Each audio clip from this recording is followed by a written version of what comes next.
ಅರ್ಥಶಾಸ್ತ್ರದ ಬಗ್ಗೆ ಏನೂ ಕೂಡ ಗೊತ್ತಿಲ್ಲದಿರೋರು ಕೂಡ ಇವತ್ತು RBI ಗವರ್ನರ್ಗಳಾಗ್ತಾರೆ. ಅವರು ಇತಿಹಾಸ ಪಾಠ ಮಾಡ್ತಿದ್ರು, ಇನ್ನೊಂದು ಪಾಠ ಮಾಡ್ತಿದ್ರು, ಅದು ಪ್ರಶ್ನೆ ಆಗೋದಿಲ್ಲ. ಆದರೆ ಅವರು RBI ಗವರ್ನರ್ ಆಗೋದಕ್ಕೆ ಲಾಯಕಾಗಿರ್ತಾರೆ.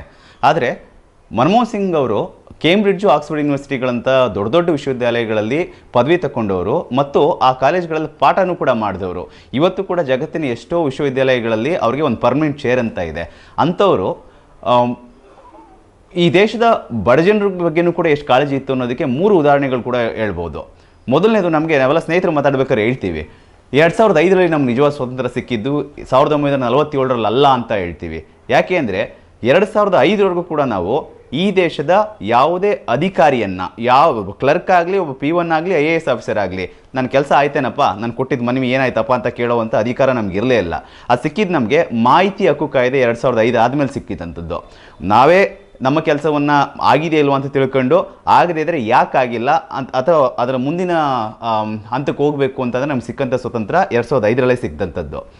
ಅದರ ನಂತರದಲ್ಲಿ ನಮಗೆ 2006ರಲ್ಲಿ ಆದಂಥ ಮನ್ರೇಗಾ ಉದ್ಯೋಗ ಖಾತ್ರಿ ಯೋಜನೆ, ಈ ಬರಗಾಲದಲ್ಲಿ ಈ ಗ್ರಾಮೀಣ ಭಾಗದಲ್ಲಿ ಈ ಯಾವ ಉದ್ಯೋಗ ಮಾಡಬೇಕು ಅಂತ ಪ್ರಶ್ನೆ ಆದರೆ ಅದಕ್ಕೆ ಸ್ಪಷ್ಟವಾದ ಒಂದು ಫ್ರೇಮ್ ವರ್ಕನ್ನು ಕೊಟ್ಟಂಥದ್ದು ಮನಮೋಹನ್ ಸಿಂಗ್ ಸರ್ಕಾರ.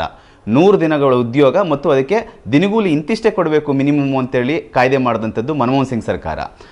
ಇವತ್ತು ಕರ್ನಾಟಕದಲ್ಲಿ 100 ದಿನ ಕೆಲಸ ಸಿಗುತ್ತೆ ಮನ್ರೇಗಾ ಜಾಬ್ ಕಾರ್ಡ್ ಇದ್ದವ್ರಿಗೆ, ಮತ್ತು 349 ರೂಪಾಯಿ ದಿನಗೂಲಿ ಸಿಗುತ್ತೆ. ಸಾಕು, ಬದುಕೋದಕ್ಕೆ ಸಾಕು.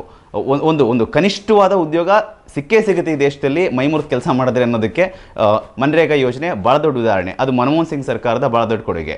3ನೇದು, ಒಬ್ಬ ಶಿಕ್ಷಕನಾಗಿ ನನಗನ್ಸೋದು RTE ಕಡ್ಡಾಯ ಶಿಕ್ಷಣ ಹಕ್ಕು ಕಾಯ್ದೆ ಏನು ಬಂತು 2009ರಲ್ಲಿ, ಅದು ಭಾಳ ಒಳ್ಳೆಯ ಕಾಯ್ದೆ.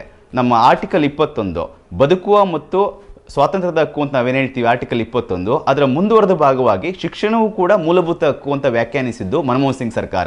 ನೋಡಿ, ಆಕ್ಸ್ಫರ್ಡ್ ಯೂನಿವರ್ಸಿಟಿಯಲ್ಲಿ ಕೆಲಸ ಮಾಡಿದಂಥವ್ರು, ಓದಂಥವ್ರಿಗೆ ಈ ದೇಶದ ಬಡಜನರ ಬಗ್ಗೆ ಮತ್ತು ಶಾಲೆಗೆ ಹೋಗದೇ ಇರೋ ಒಂದು ಮಗುವಿನ ಬಗ್ಗೆನೂ ಕೂಡ ಕಾಳಜಿ ಇದೆ.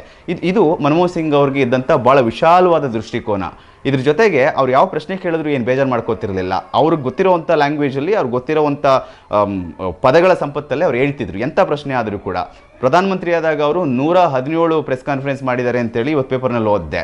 117 ಸುಮ್ಮನೆ ಲೆಕ್ಕ ಹಾಕಿದೆ. 4000 ದಿನಗಳು, 10 ವರ್ಷವನ್ನು ನೀವು ಡಿವೈಡ್ ಮಾಡಿದ್ರೆ ಕನಿಷ್ಠ ಪಕ್ಷ 100 ದಿನಕ್ಕೊಂದು ಪ್ರೆಸ್ ಕಾನ್ಫರೆನ್ಸ್ ಮಾಡಿದ್ದಾರೆ. ಅಂದರೆ ಈ ದೇಶದ ಪ್ರಧಾನಿ ಅಷ್ಟು ಮಟ್ಟಕ್ಕೆ ಅವರು ಉದಾರವಾಗಿದ್ದರು ಮತ್ತು ಅಕೌಂಟೇಬಲ್ ಆಗಿದ್ದರು, ಅಷ್ಟು ಬಾಧ್ಯರಾಗಿದ್ದರು ಅವರು.